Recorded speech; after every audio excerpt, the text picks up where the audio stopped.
Istanbul سے غازی منی block میں خوش آمدید۔ دنیا کے کسی بھی سمت میں مسلسل 24,800 میل سفر کرنے سے آپ وہیں پہنچ جائیں گے جہاں سے چلے تھے۔ دنیا کے شمال میں اینڈ آف ورڈ ہے۔ 2 سال پہلے ہم وہاں گئے تھے۔ اللہ پوری دنیا دکھائے گا انشاءاللہ۔ ہم نے استنبول ایئرپورٹ پہنچ کر اللہ کا شکر ادا کیا۔ استنبول کو دنیا کا گیٹ وے کہا جاتا ہے۔ دنیا بھر سے فلائٹیں یہیں سے جاتی ہیں۔ یوں استنبول ایئرپورٹ پر 24 گھنٹے رونقیں لگی رہتی ہیں۔ ہمیں استنبول ایئرپورٹ پر 3 گھنٹے لگ گئے۔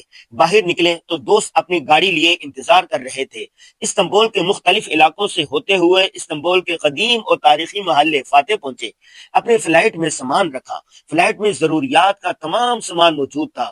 فریج سے تازہ تازہ پھل نکال کر کھائے اور آرام کیا۔ شام کو پھل کی دکان سے سامان خریدا۔ ترکش بیکری سے کیک لیے۔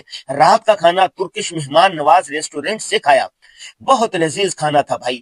ہوٹل کے مالک کو جب پتا چلا کہ ہم پاکستان سے آئے ہیں بہت خوش ہوئے اور جوش و خروش سے ملے اور بہترین خدمات پیش کی۔ قہوہ یہاں کی خوبصورت روایت ہے۔ رات استنبول کی گلیوں میں چہل قدمی کرتے ہوئے دیکھا کہ بلدیہ کی گاڑیاں استنبول کی گلیوں اور سڑکوں کو سرف سے دھوتی ہیں۔ یوں استنبول صبح سویرے صاف ستھرا نظر آنے لگتا ہے۔ استنبول سے انور غازی، اللہ حافظ۔